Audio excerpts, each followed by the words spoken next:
Welcome to the deep dive. You bring us the source material, we dig into it and give you the core knowledge. Today we're tackling something really fundamental. We're diving into chapter 1 if you don't know JS yet, scope and closures, our mission. To really get a grip on scope, the rules the JavaScript engine follows to manage variables, where they live, when you can access them, and how it handles name clashes. Super important stuff for writing solid JS. Absolutely. This chapter really sets the stage for the whole book. First, you have to understand the JS scope system itself. Then, building on that, we can get into closures, how functions kind of remember the scope they were born in, and then how that leads to patterns like the module pattern, using closure to hide variables and control access. It all starts here. Okay, so let's jump right in with what feels like the main takeaway, maybe even a bit controversial for some folks. The book argues pretty strongly that JS isn't just interpreted line by line like we often think. It says JS is actually parsed and compiled first in a separate step before any execution happens. Right. And that's the key. That compilation phase, that's when scope gets decided. It's when the engine figures out the map for all your variables. Locked in. So, to really understand why that matters, maybe we should quickly define those terms. Compilation versus interpretation. Compilation basically is processing the entire source code at once, turning it into executable instructions, right? Like a package deal. Exactly. Whereas interpretation is more like translate a line, run it, translate the next line, run it, step by step. Now, modern JS engines, they're smart. They mix techniques. But the model that makes sense for understanding scope is the compiled one. Thinking compile first, then execute explains how scope behaves. And this compilation isn't simple. The book points out it follows like classic compiler theory, 3 stages, even though it happens incredibly fast. Yeah, it's fascinating. It's doing all this behind the scenes. So stage 1 is tokenizing, or sometimes called Lexing. What's that involve? Breaking the code into pieces? Precisely. It scans your code, say var equals 2, and breaks it into meaningful chunks or tokens. So you get var, then A, then 2, then A, like recognizing the words. Okay, makes sense. So you have these tokens. What's next? Stage 2? Stage 2 is parsing. This is where the engine takes that stream of tokens and figures out the grammatical structure. It builds something called an abstract syntax tree, an AST. An AST. Like a tree diagram showing how the pieces fit together, like sentence diagramming, but for code. That's a great analogy. It represents the nesting and relationships in your code. It basically confirms the code makes grammatical sense according to JavaScript rules. And the third stage? Code generation. The engine takes that validated structure, the AST, and turns it into instructions the computer can actually run. So for var equals 2, this is where it sets aside memory for a var and creates the instruction to put the value 2 into it. Right, and the critical point you said is the timing. All this tokenizing, parsing, generating code happens before execution, like just moments before, maybe microseconds. Exactly. It's super fast, but it's definitely a distinct phase before your code actually starts running line by line. That separation is real, and we can actually see evidence of it. Okay, so the book gives proof. How can we tell this two-phase thing is really happening? There are a few clear signs. Think about this first one. Syntax errors from the start. Imagine you have a file. Line 1, var greeting, hello. Line 2, .console.log, greeting. Both perfectly fine. But line 3 has a mistake, like greeting, hi. That dot is wrong. Okay, so if it were purely interpreted line by line, You'd expect hello to print, then it would hit line 3 and crash, yeah, right? it sounds logical. But that's not what happens. The JS engine complains about the syntax error on line 3 immediately. Nothing runs, not even line 1 or 2. Ah, so it must have scanned the whole thing first to find that error before trying to execute anything. Precisely. Proof number 2 involves early errors, especially with strict mode. Let's say you define a function using useStrict at the top, and you accidentally give it 2 parameters with the same name, like function say something, greeting. That's illegal in strict mode. Right. Now, even if you have perfectly valid code, say console.log howdy, before you ever even call that say something function, Let me guess, it still throws an error. instantly, a syntax error about the duplicate parameter name.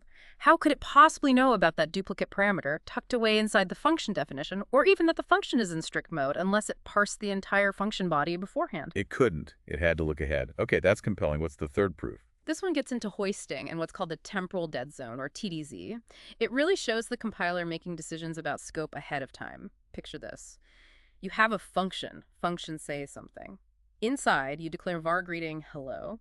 Then inside that, you have a block, like an if or just coredom. Inside the block, the first thing you do is try to assign to greeting, greeting howdy. But on the next line, inside that same block, you declare let greeting hi. Okay, so you're assigning to greeting before the let greeting declaration within that inner block. What happens? You get a reference error on that assignment line, greeting howdy. The famous TDZ error says you can't access greeting before initialization. But wait, there's an out-of-var greeting set to hello. Why doesn't it just use that one? Because the compiler, during its initial pass, already saw the let greeting inside that block. It decided that any mention of greeting within that block refers to the block-scoped let variable. It associates that assignment line with the let declaration that hasn't executed yet. So even though the let variable is conceptually hoisted, we'll get more into that maybe later, you can't access it before its declaration line. This pre-association proves scope was analyzed upfront. Wow. Okay, so the engine isn't just going line by line. It's already mapped out which greeting belongs where before running anything. Exactly. That two-phase process compiled, then execute is undeniable. All right, so the engine compiles, builds this scope map. Then during execution, when it encounters a variable name like greeting or a what's it doing, the book talks about target versus source roles. Yes. Once compiled, every time the engine encounters a variable identifier in your code, it treats that reference in one of two ways. It's either a target reference or a source reference. You might hear the older compiler terms LHS, left-hand side, for target, and RHS, right-hand side, for source. But target and source are clearer because assignments aren't always just us. So a target is when you're putting a value into the variable, like the variable is the target of an assignment. Precisely. The obvious one is A2. A is the target. Or next student gets student name. Next student is the target. Okay, it's simple enough. But it gets more subtle. Think about function parameters. When you call getStudentNameSpray, the parameter inside the function, let's say student ID, is a target because the value 73 is being assigned to it. Ah, right. The argument gets assigned to the parameter. Makes sense. And in a loop, like for let student of students, that student variable, it's a target too because on each loop iteration, the next value from students is assigned to it. Okay, so assignments can be implicit. What about the function declaration itself, like function getStudentName? That getStudentName identifier is also treated as a target during compilation. The engine essentially assigns the function itself to that name in the scope. That's part of how hoisting works for functions. Got it. So those are targets. Sources are just when you need the value out of the variable. Exactly. When you do console.log next student, you need the value stored in next student. So next student here is a source reference. Or for let's students, the students part, you need the value, the array held in students to iterate over it. That's a source reference. Okay. Target assignment into, source retrieval from. Why is this distinction so important? It becomes critical when a lookup fails. What the engine does next depends entirely on whether it was looking for a target or a source. But before we get to that failure scenario, there's a detour we need to take. Ah, the cheats, the things that can mess with this nice, predictable lexical scope. Exactly. Two features in JavaScript that can actually modify scope at runtime, which goes against the whole lexical scope is fixed at compile time idea. They're generally bad news and thankfully blocked by strict mode. Okay, what are they? First is eval. You pass it a string, and it executes that string as code right there in the current scope.